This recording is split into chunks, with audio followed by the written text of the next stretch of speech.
संसार में जो जीव जिस जगह रहता है अपना मानने लगता है, उसी में रम जाता है, उसी की ओर दृष्टि कर देता है। लेकिन यहाँ पर यह संसारी प्राणी की स्थिति है। मोह के वशीभूत होकर के यह प्राणी अपने में लीन नहीं हो पाता। वह जिस जगह जाता है उसी में अपने स्वरूप को जानने लगता है। यही विचित्रता है, राग की दशा यही विचित्रता है कि जिस जीव को इस संसार में जिससे राग होता है, अपशिष्ट पदार्थ ही उसको सुंदर लगने लगता है। जिससे मोह होता है और जिससे मोह नहीं होता वह सुंदर भी असुंदर दिखने लगता है। आचार्य भगवान यहाँ पर यही बताते हैं कि संसार में कोई वस्तु भी सुंदर नहीं है और कोई वस्तु असुंदर नहीं है। यह राग की दशा है जो कि असुंदर से असुंदर चीज को भी पसीना पोंछते हैं रुमाल से और उसको भी क्या करते हैं, जेब में रख लेते हैं, गिर न जाए, क्योंकि हमारे शरीर से निकला हुआ है,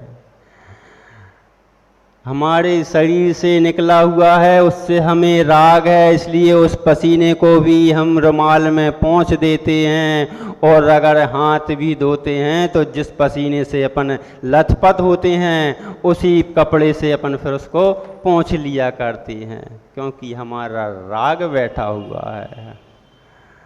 यह राग की ही दशा है। जहाँ जहाँ पर राग है, जिस प्राणी मात्र के यह राग इतना बैठा है कि जिसने अपशिष्ट पदार्थों का नवमल द्वार हैं उनको नाम लेने से प्राणी मात्र को घृणा उत्पन्न होती है और व्यक्ति उसी में रमण करता है, उसी के में रमण करता है। जिस भोगों का जन सामान्य के सामने नाम लेने से लज्जा उत्पन्न आती है, उन भोगों में यह जीव रमण करता है, वह बंध को प्राप्त करता है, वह विकार भाव पैदा करता है, जिससे कि वह बंध को प्राप्त हो जाता है।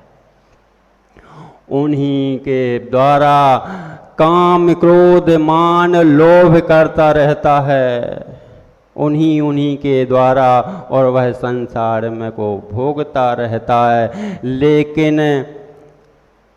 लेकिन जो आत्मा में लीन होता है वह योगी सोचता है सर्वांग निजातम प्रदेशों से अमृत के निर्झर फूट पड़े। वह योगी ऐसा सोचता है कि कब हो इन संसार विकारी रोगों से मेरे को छुटकारा मिल जाए और इस आत्म प्रदेशों से ऐसे अमृत के झरने फूट पड़ें कि मैं स्वयं में लीन होकर के एक दिन सिद्धत्व की प्राप्ति कर लाऊं। बस इसी का वह चिंतन करता रहता है। संसारी प्राणी जितना बाह्य पदार्थों की जानने की कोशिश करता है, जितना चाहता है, जितना जानना चाहता है, वह उतना उसमें लिप्त होता जाता है और उतना लिप्त होता हुआ बंध को प्राप्त हो जाता है। संसारी प्राणी की यही स्थिति है कि अगर कोई जरा सी बात सुन ले तो उनके विषय में पूछता है, कब हुआ, कैसे हुआ, किसके द्वारा हुआ, कौन था, कब। अरे तुम्हारे कहने से उसका कुछ होने वाला नहीं है, तुम्हारे जाने से उसका कुछ होने वाला नहीं है, तुम्हारे पूछने से उसका कुछ होने वाला नहीं है। जो कर्म उसने जोड़ कर रखे थे वह कर्म उसके उदय में आए, तभी उसके परिणाम ऐसे विकृत हुए। तुमने उसकी पूरा अखबार और पढ़ लिया, पूरा का पूरा अखबार पढ़ लिया, अरे उसको ऐसा करना ही नहीं चाहिए था, वह तो अज्ञानी था, वह तो मूर्ख था, अरे उसको समझ में नहीं आती। अरे बंधुओं, वह अज्ञानी था, मूर्ख था या नहीं था, वो तो था जो था, उसके कर्म उदय में आ गए थे तो वह भोग रहा था। हमने तो व्यर्थ में उसकी चर्चा करके ही कर्म बंध प्राप्त कर लिए हैं। भोगों को इतना भोगा, खुद को ही भोग बना डाला। उन भोगों से कभी तृप्ति नहीं हुई, उन भोगों के लिए ही मैं सदा आसक्त रहा, जिन भोगों के नाम लेने से घृणा उत्पन्न होती है। मैं किसी जन सामान्य के बीच कह नहीं सकता, बोल नहीं सकता, बता नहीं सकता। उन भोगों में ही, वासनाओं में चंद मिनटों के, चंद घंटों के वासना के व्यतीत होकर विकार भाव पैदा कर उस संपूर्ण पर्यायों को नष्ट करता हूँ। और एक ही पर्याय नहीं, एक पर्याय नहीं, यह तो न मालूम कितनी कितनी पर्यायों में बांधता जाता हूँ। कोई कहे अज्ञानवश हो रहा है, अज्ञानवश हो रहा है, अज्ञानवश हो रहा है, तो वह कहने वाला मात्र अपने दोषों को छुपाने के लिए कहता है। अज्ञानवश नहीं हो रहा, आपके ज्ञानवश हो रहा है, आपके सोच समझने पर हो रहा है। यहाँ पर बैठे सब ज्ञानी हैं, प्रत्येक जीव ज्ञानी है नहीं भैया? नहीं है, सब अज्ञानी हैं, नहीं है, सब ज्ञानी हैं। आपकी दुकान बेरिंग की है तो आप बेरिंग के मास्टर हैं, मास्टर नहीं प्रिंसिपल हैं, प्रिंसिपल नहीं, यूं कहो हेड मास्टर नहीं, प्रिंसिपल नहीं, एडीआई हैं। पहले एडीआई होते थे, एडीआई हैं। आप अगर कोई आके कह दे 68 दे दो, आप उठा कर दे देंगे। आप 9275 ला के दे दो तो आप फौरन देखेंगे भी नहीं, यूं ला करके यूं दे देंगे।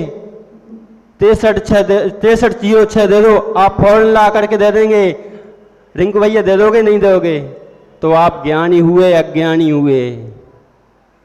आप उस विषय में ज्ञानी हैं। किराने वाले से अगर कह दो कि एक किशमिश निकाल के दे दो तो उसका हाथ चिरौंजी पे नहीं जाएगा, किशमिश पे जाएगा। तो वह चिरौंजी का ज्ञानी है कि अज्ञानी? वही भी ज्ञानी है। जिस जिस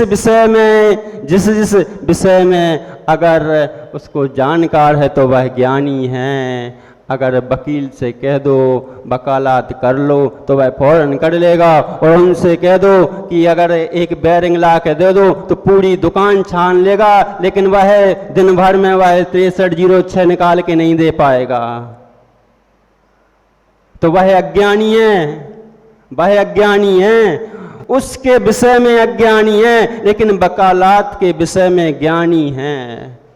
सब अपने अपने विषय में ज्ञानी हैं। ऐसे ही बंधुओं, जो भोग रहे हैं, वो जो भोग रहे हैं, वह अज्ञान के बस में नहीं भोग रहे, वह ज्ञान से ही भोग रहे हैं। नाम ले देते हैं क्या, हम तो अज्ञान बस हो गया, हम चाहते तो नहीं थे, मन में तो विचार करके बैठे हैं। अरे अगर आप विचार नहीं करते, सोचते नहीं, तो उधर जाते भी नहीं। क्योंकि आप तो जिस प्रकार वकील बेरिंग नहीं दे सकता,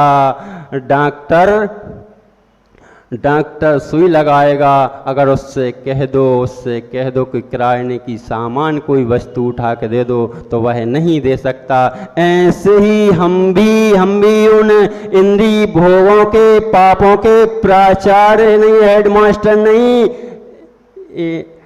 एडीआई बने बैठे हैं। पहले एडीआई बहुत हुआ करते थे, आते थे, छापा पढ़ते थे, आपने भी सुना होगा, आपने भी पढ़ा होगा।